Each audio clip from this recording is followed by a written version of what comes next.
This podcast is sponsored by CSMI, the maker of the HUMAC Norm isokinetics system.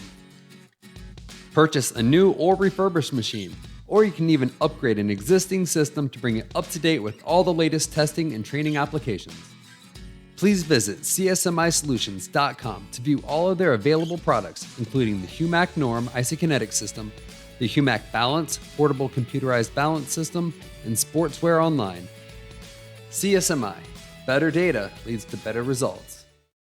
The Everything PT podcast is sponsored by Vald Performance.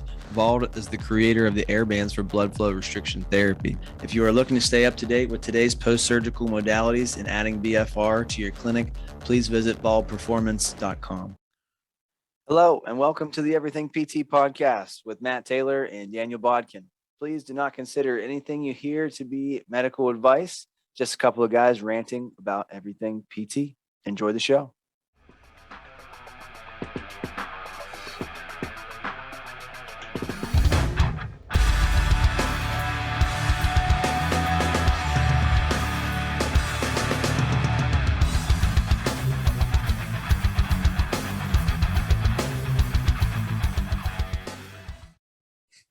Hello, everyone. Again, welcome to the Everything PT podcast. I'm joined by my esteemed colleague, Daniel, the Bodkin. The hair gets longer every time we record. Man. How are you dealing with that, man? So I had to get these headbands for when I work out because using my 4 and 5 year olds little pink things wasn't quite manly, and I'm not quite to where it's in a full like ponytail yet, but yeah. So the first goal was to get to like I tell people, Jamie Lannister, like season 1, season 2. Okay. And then we'll see where it goes from here. You know, Thor has long hair, so there's hope for you yet. Yeah, exactly. We'll see what happens with it. I'm too far in. Actually, when we first met, December a year ago is when the last time, because I'd always had it high and tight, high fade. So it's still new to me. I did. But cool, so Matt, it's been a while since we've chatted on here. Yeah, I know we did a few in a row that week, and it's good to get back on here. And I'm kind of excited about our series we're going to do on isokinetics and what everything it has to offer. So, I've been holding back. Well, we got through 38, 39 episodes without it making it all about isokinetics. Yeah. Because I didn't want the show to come off that way, so I think it's time to start talking about it in this little series I'm going to call Stuff You Don't Know About Isokinetics. Yeah, I'm excited. I will probably learn something since you educate people on isokinetics for a living, Dan, and I'm one of the benefactors of that. So So if you listen through the end of the show, you'll hear a little commercial. I do have an online isokinetics CEU course, but I really had to dive back into the material recently because I'm actually going to Singapore in 2 weeks to do a whole week of lecturing at the university. Nice. All in isokinetics. But then I had a group out of Baton Rouge this last weekend wanted to do a live course. And it's been a few years since I've done just a live course. So I had to kind of go back through and, modify, because we used to do it as a 2-day course and try to condense it into 1 day. And then I'm also going through the online course, to update things. So I've really had a chance to dive back into my material. Yep. So I thought this was a good way to kind of talk about it and just, maybe do one topic at a time. That'd be great. I just bought your course, by the way, and this is the slow part of the year. This first quarter one, notoriously very slow with weather, deductible season, all that fun stuff. So I am prepared for the slow times, and I'm going to make the best out of it. We try to get better at therapy, during this time of the year. And that's been good in the last few years like that. Matt, that's a topic all of its own. We should hit on that one day. The J months tend to be slow: January, June, and July. So, all right, that's for another day though. All right. So today, let's just talk about isometrics, right? Everybody thinks, I have an isokinetic machine and it's only for isokinetics. But man, what you really have is electromechanical dynamometer. Right. And one of the biggest or most underutilized aspects of the machine is just using it for various isometric applications. Matt, do you ever use manual muscle testing? Not so much. anymore. I think that's kind of a, bless Kendall. And we all had that book that was very thick and detailed, but I think that's kind of a way of the past. Insurance, I even think, loves the isometric, isokinetic testing, the objective testing. Who knows what a 4- to a 4+? I'm not sure anyone can tell you that. So I would disagree, because I think you should always do a little manual muscle test just to kind of get an assessment. But if you have an electromechanical dynamometer, that's essentially what you're doing when you're doing an isometric test. Because what you were exactly right. What is a 5? What is a 5-? What's a 4+? What's a 4? Even if you have two legs that are 5 out of 5, and we know that we're having difficulty on one, arm or one leg, there's, you can't really pick up a lot of that, but you can use your isokinetic machine as an isometric dynamometer to, get an actual reading. You can say, okay, your left external rotators, they're hitting 23 foot-pounds. Your right side, which is your dominant side, and it's your injured side, it's only hitting 15. So you can actually see a visual, a numeric and a visual difference in the test. But not only that, you can use those tests as a way to measure progress. So that's a big part of getting reimbursed. Is one, we have to show there's a deficit, which you can with the machine. And then you got to be able to show that you're making progress. We've all had that patient to where they come to the end of their visits, whether they're, insurance or workers' comp, and you need more visits, but they're giving you 5 out of 5, right? Or really close to it. So I can actually use my isokinetic machine as an isometric dynamometer and get an actual hard number. And then you can use that as your justification for more visits. They still have, whatever percentage of deficit bilaterally, or if it's a lower extremity, you can use, the percentage of their body weight as a measurement. And you can use that even to write your goals to try to get more visits if it's justified. Yeah. And I should clarify, I don't want to throw the baby out with the bathwater. I do use manual muscle testing. But if I do see there's a big discrepancy, for like hip abduction or something, and I'll feel, both sides, and then boom, I definitely get an objective test. Yeah, for sure. And if you can, my saying, if they're safe enough to do a manual muscle test on you, should get an objective test, not their first visit, maybe their second or third visit, put them on the machine. Find out, how hard can they push with their left quad? How hard can they push with their right quad?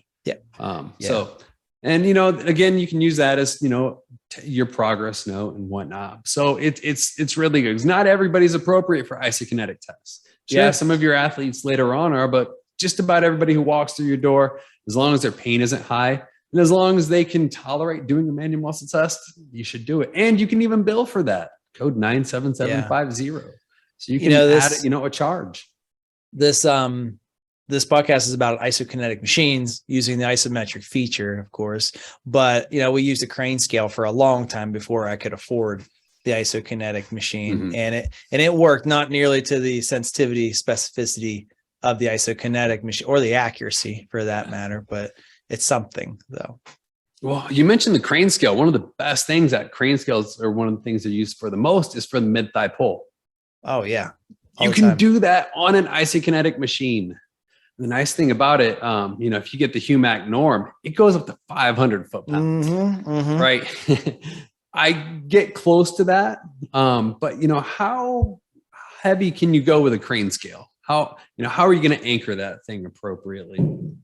So you can get really high amounts. And the best thing about doing that mid-thigh pull with your lumbar patients, let's say they come in, and you can use it as a way to, one, show them what they're capable of doing. If they have a fear of, from chronic back pain of, picking up grocery bags, bags of dirt for the garden, right? You can actually put them on a mid-thigh pull and show them, hey, you're pulling with X amount of weight, whether it's 200 Newtons or 200, foot-pounds, 100, whatever it is. So you can show them what they're able to do. And that's really good at helping their confidence. And there's such a big psychosocial aspect to low back pain. So that's beneficial. But then again, 4 weeks later or 6 weeks later, you can retest them, or even 2 weeks later, and you can show them, hey, you are improving.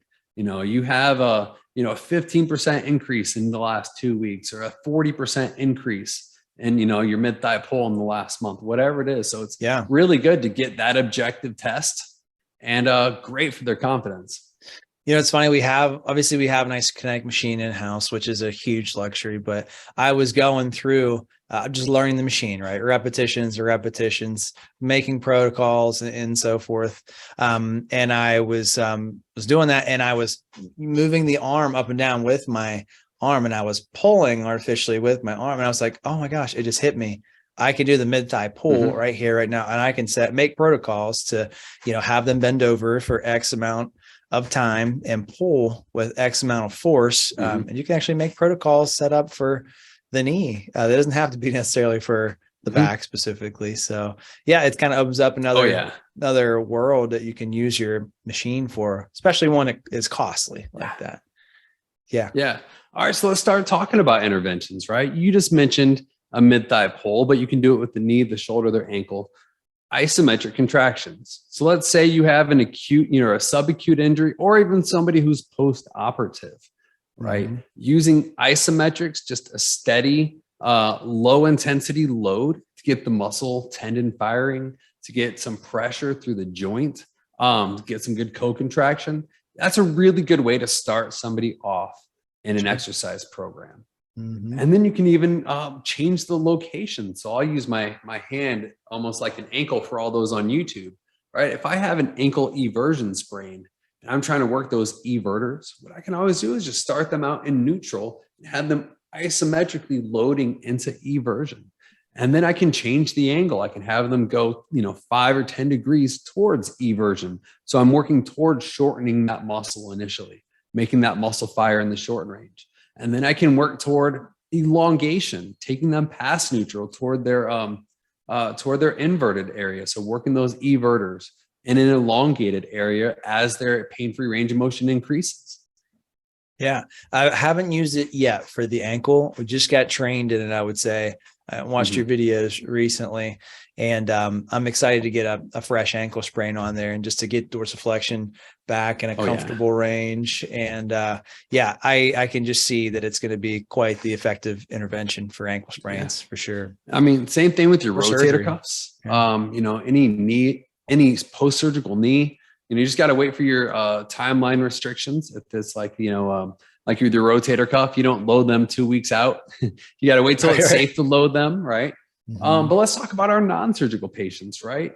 We have a lot of people with tendinopathies, and we can start loading tendinopathies, or just like patellofemoral pain, right? They can load a little bit heavier, a little bit more aggressively, isometrically, and you can put them in an angle that's comfortable. Usually about 60 degrees for the knee, about 0 degrees for the shoulder. And they can start loading, all the way up to below that pain threshold. And it does great things. You're loading the tendon, you're loading the joint. They start getting adaptations. Their envelope of function increases. Go check out PT Inquest. They talk all about the envelope of function and load tolerance. Then they also get this pain reduction. So you can have somebody on there with a painful knee or a painful hip, have them work isometrically. And, we always say at higher loads, the research says up to 80% of their MVIC. But again, that's usually done on an isotonic knee extension machine. But you can put a target for them to load and hold. And after they load on that isometrically, they have significantly reduced pain. And now they can go tolerate body weight squats, lunges, step downs, all those other interventions that were they couldn't do because of their pain. Yeah.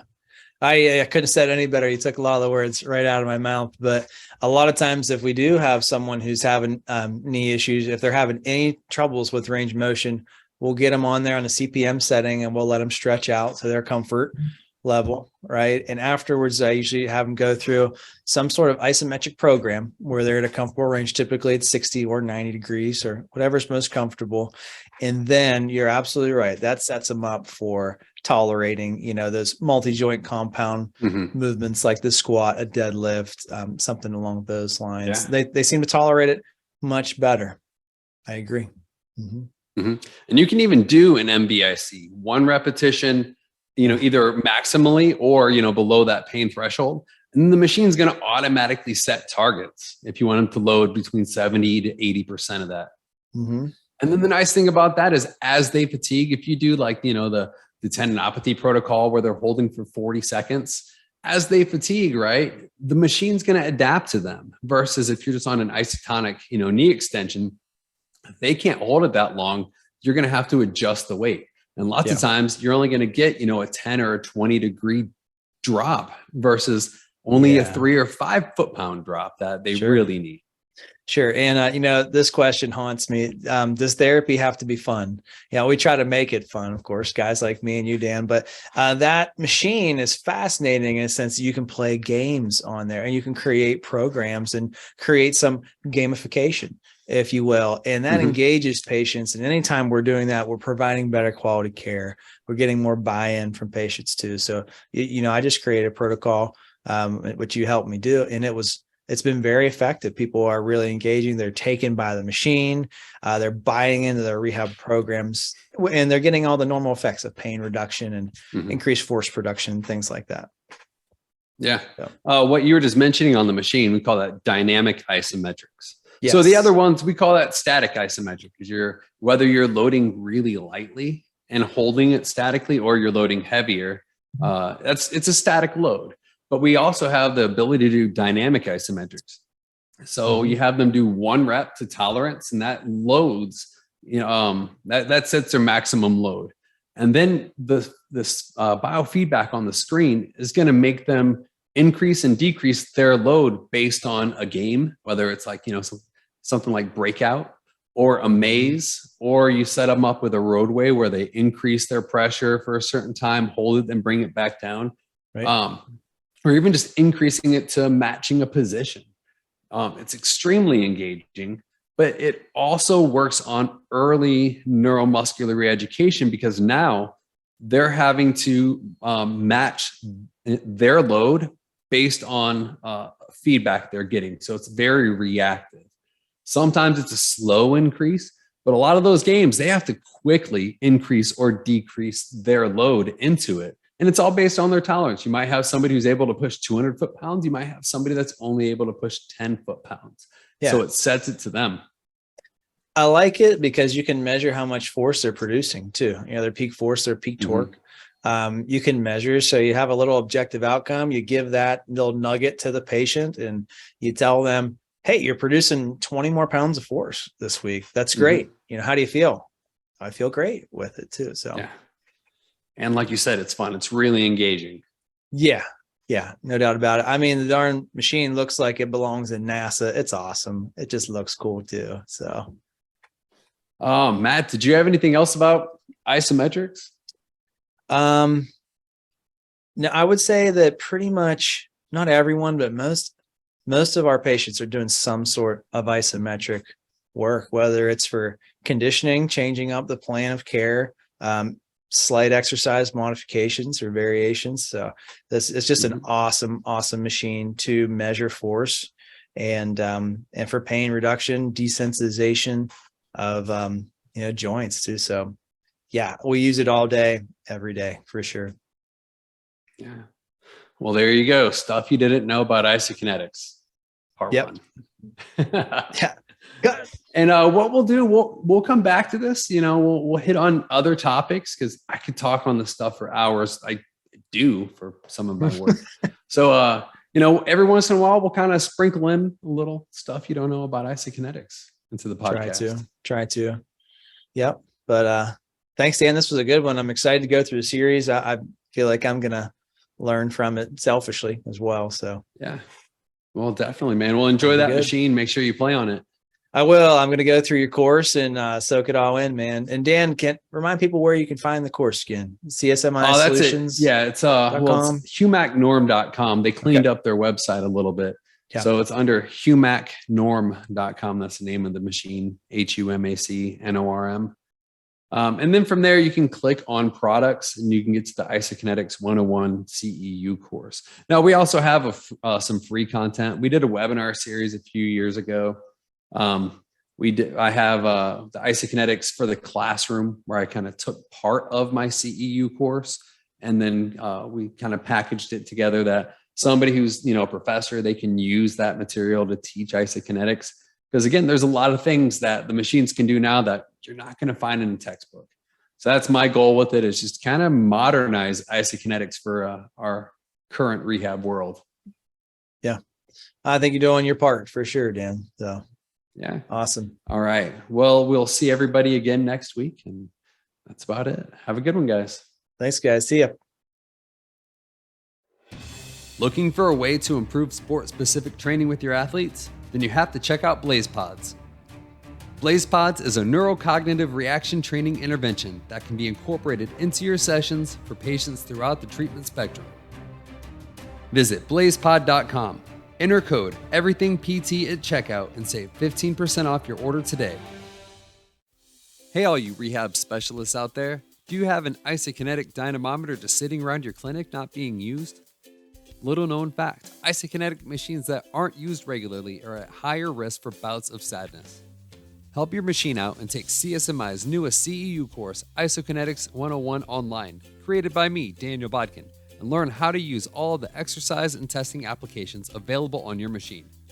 With new and exciting rehab techniques in your toolbox, your sad isokinetic machine can become an active member of the rehab team again and regain its happiness. Isokinetics 101 online by CSMI has been approved for 8 credit hours for athletic trainers, physical therapists, and physical therapy assistants. Contact your state board for details on specific requirements. This course is available at humacnorm.com/courses/isokinetics-101.